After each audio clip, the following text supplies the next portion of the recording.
일단 업황에 대한 부활 시그널은 네. 이미 9월 수출 데이터부터 저는 확인을 했다라고 좀 이번 달 들어오면서 삼성전자는 거의 1조에 육박하는 외국인의 이제 매수세가 들어왔고 이들이 기대하는 건 딱 하나죠.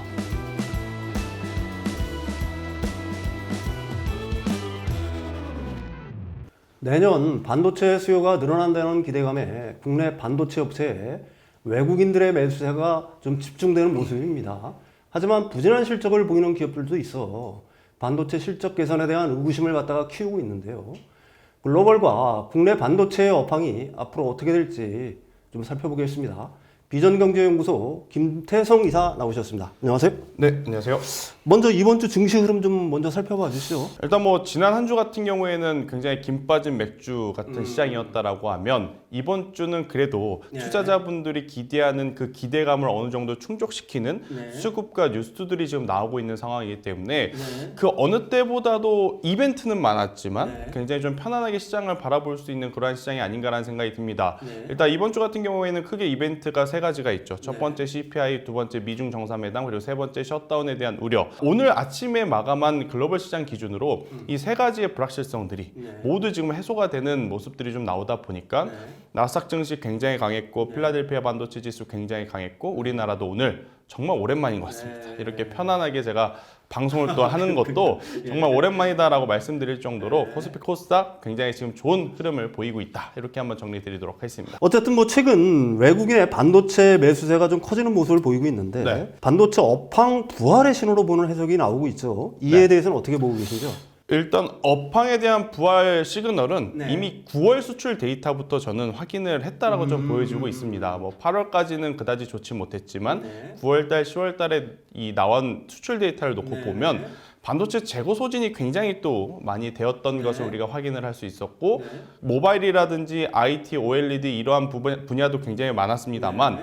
디램이라든지 우리가 이제 계속 기대를 했던 HBM에 대한 수요가 네. 늘어나고 있음을 이미 이제 3분기에 먼저 확인을 했기 때문에 네. 그 기대감을 따라오는 기업들 위주로는 네. 여전히 계속해서 이제 좋은 모습들이 나타나고 있다라고 좀 보시면 될 것 같고 네. 일단 오늘 아마 삼성전자, SK하이닉스를 더 많이 샀기 때문에 금액은 한 번 더 체크를 해봐야 되겠으나 이번 달 들어오면서 삼성전자는 거의 1조에 육박하는 외국인의 이제 매수세가 들어왔고 SK하이닉스 같은 경우에는 거의 5,500억에 달하는 벌써 수급이 들어왔기 때문에 이들이 기대하는 건 딱 하나죠.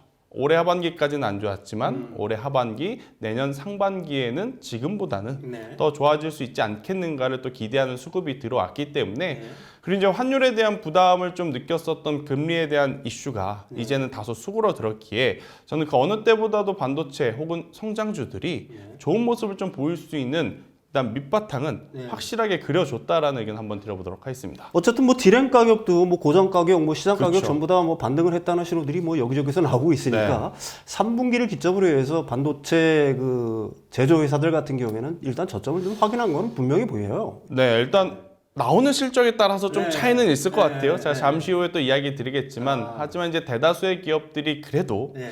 올해보다는 더 나아지는 2024년도를 좀 그려볼 수 있는 지금 상황이다 보니까요. 반도체 IT에 대해서는 옥석 가리기는 필요하나 업황 전체에 대해서는 긍정적인 뷰를 저는 말씀드려보도록 하겠습니다. 그런데 이게 좀 좋지 못한 소식도 좀 들려오기 시작. 이게 무슨 뭐 3분기 실적이긴 물론 하지만 한미 반도체와 파두가 좋지 못한 실적을 발표하면서 반도체주에 대한 어떤 의구심을 갖다가 좀 키우고 있는데요. 특히 파두가 문제죠.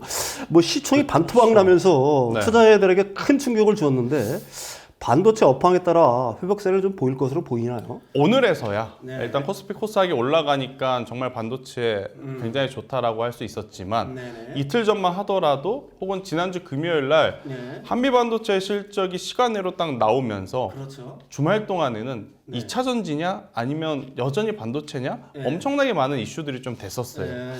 일단 시간이 지나고 나서 보니까 결국 이제 반도체는 반도체였고 이슈가 되는 기업들은 그 기업에만 문제다라고 정말 다행스럽게도 이 불확실성이 확전되지는 않은 그러한 모습을 좀 보이고 있지만 일단 뭐 한미 반도체는 아쉬운 성과일 수밖에 없을 것 같습니다. 아무래도 그렇죠. 기대가 네. 너무나 컸으니까. 이렇게 된다라고 하면 에코프로가 최근 3, 4개월 동안 조롱 아닌 조롱을 받았듯이 네네. 고평가 논란이 계속 이어질 수밖에 없는 그러한 상황이 아닐까라는 생각이 드는데 네. 일단 그나마 다행스러운 것은 어제 오늘 시장의 수급이 워낙 좋기 때문에 네. 일단은 추가적으로 조정이 나오기보단 네. 올라가고 있으나 네. 4분기 성적표까지도 만약 흔들린다? 네. 그러면 한미반도체는 저는 조금 위험해질 수도 있지 않겠는가라는 생각이 들어서 한미반도체가 아니더라도 네. 지금 반도체 IT는 투자할 기업이 워낙 많습니다. 그러니까 예. 굳이 노이즈가 있는 종목에 대해서 저는 너무 미련을 갖고 보시기보다는 네. 조금 더 시각을 넓혀 보신다라고 하면 반도체 지금 투자할 거 굉장히 많다 생각이 들고 있고 네. 파두는 아무래도 이제 기업 입장에서 네. 2분기 혹은 3분기에 실적이 이렇게 안 나올 것을 몰랐다? 저는 이게 말이 안 된다라고 생각이 듭니다. 특히나 그 이유를 기업 입장에서는 굉장히 좀 빠르게 입장 표명을 냈는데 네. 아무래도 뭐 시스템 점검이라는 이슈가 좀 나왔어요. 고객사들의 시스템 점검이 이슈가 돼서 수요가 굉장히 이제 부진할 수밖에 없었다라고 하는데 제가 이제 과거에 제조업을 다녀봤기 때문에 아는데 네. 시스템 점검을 하기 이미 한두 달 전부터 공문이 서로 오고 가고 네. 일정들이 조율되고 그 다음에 실행이 됩니다. 네. 그런데 갑자기 하루아침에 네. 나 우리 내일부터 혹은 다음 주부터 시스템 점검하니까 네. 너네들 물건 가져오지 마 이러진 않거든요. 그렇기 때문에 저는 파도에서는 이것을 몰랐을 리는 없지 않았는가라는 생각이 들고 네. 어제 오늘 그런데 시장에서는 좀 기이한 현상이 나타났죠. 그런 기업임에도 불구하고 부정적인 뉴스가 나왔음에도 불구하고 강합니다. 아, 그래요. 네, 강합니다.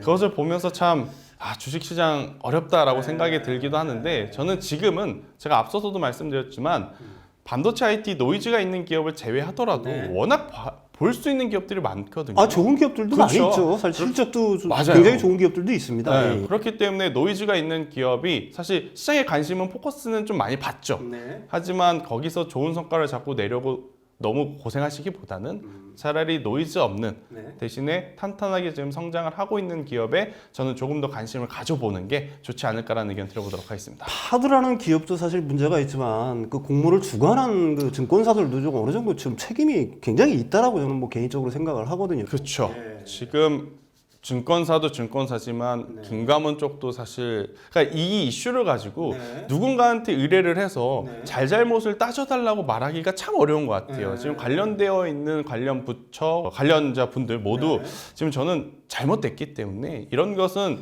사실 강력하게 좀 처벌을 해줘야 또 다른 선례가 나오지 않는다라고 좀 이야기 드릴 수 있을 것 같고 네.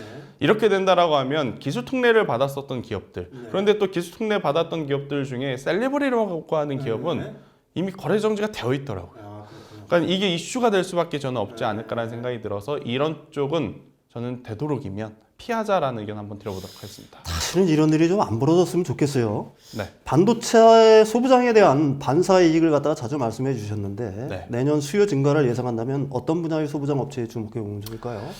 사실 반도체 하면 삼성전자, SK 하이닉스가 탑티어겠지만 뭐 네. 구독자분들이 네. 그 종목을 원해서 저희 채널을 시청하는 것이 아니기 때문에 네.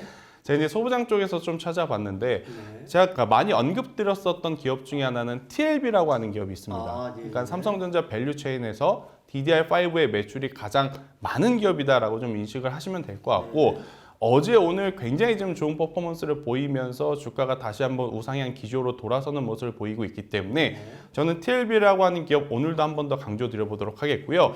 하나 더 체크를 해보니까 최근에 이 HBM을 기준으로 장비주들이 조금 먼저 움직였지 않습니까? 네네. 그리고 이제 전공정 기업 중에 뭐 주성 엔지니어링, HPSP 이런 기업들이 굉장히 좋았는데 그동안에 그들이 움직이면서 소외받았었던 쪽이 반도체 소재 쪽이 또 있어요. 네, 그렇죠. 근데 이제 예. 소재 같은 경우에는 다시 이제 재고가 감산을 했으니까 반도체 기업들이 새롭게 제품을 만들면 당연히 소재 발주도 다시 이제 진행이 된다라고 좀 보시면 될 것 같거든요. 그래서 그동안에 눌려 있었던 반도체 소재 쪽도 한번 보시는 게 좋을 것 같고 그쪽으로 본다라고 하면 월덱스라고 하는 기업이 있습니다. 네네. 네, 식각 공정에 들어가는 부품을 소모품을 이제 만드는 기업이기 때문에 이 기업 또한 삼성전자 밸류체인이라고 좀 보시면 될 것 같고요.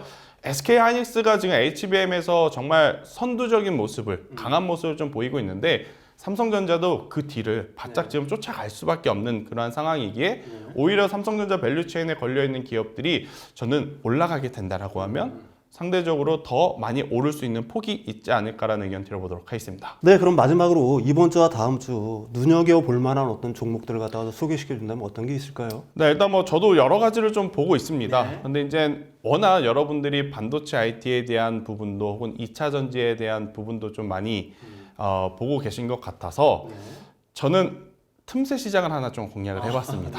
네, 연말이기 때문에 당연히 배당주에 대한 이야기를 안 할 수가 없죠. 어제 우리나라 시장에 굉장히 강한 수급이 들어왔는데 외국의 순매수 1위가 어디냐면 삼성전자 우선주였어요. 아, 예. 그래서 저는 그것을 힌트 삼아서 두산 우선주를 한번 우리가 지금 위치에서 공략을 해보는 것도 굉장히 좋지 않을까라는 의견을 한번 드려보면서 일단 두산그룹 자체가 두산 로보틱스가 IPO를 하면서 나오는 바람에 변동성이 굉장히 커졌습니다. 하지만 기존에 가지고 있었던 두산 밥겟이라든지 두산 에너빌리티라든지 이러한 기업들이 워낙 오래 한 해 농사를 좀 잘 지었어요. 물론 3분기, 4분기 들어오면서 주가의 부진이 조금 나오긴 했어도 실적적으로는 굉장히 문제가 없기 때문에 고배당을 한번 노리시는 분들에게는 두산 우선주도 현재 시점에서는 단기적으로 굉장히 좋은 팁이 될 수 있지 않을까라는 의견 한번 드려보도록 하겠습니다. 오늘 전해드린 정보들 잘 참고하셔서 성공적인 투자하시길 바라겠습니다. 오늘 말씀 감사합니다.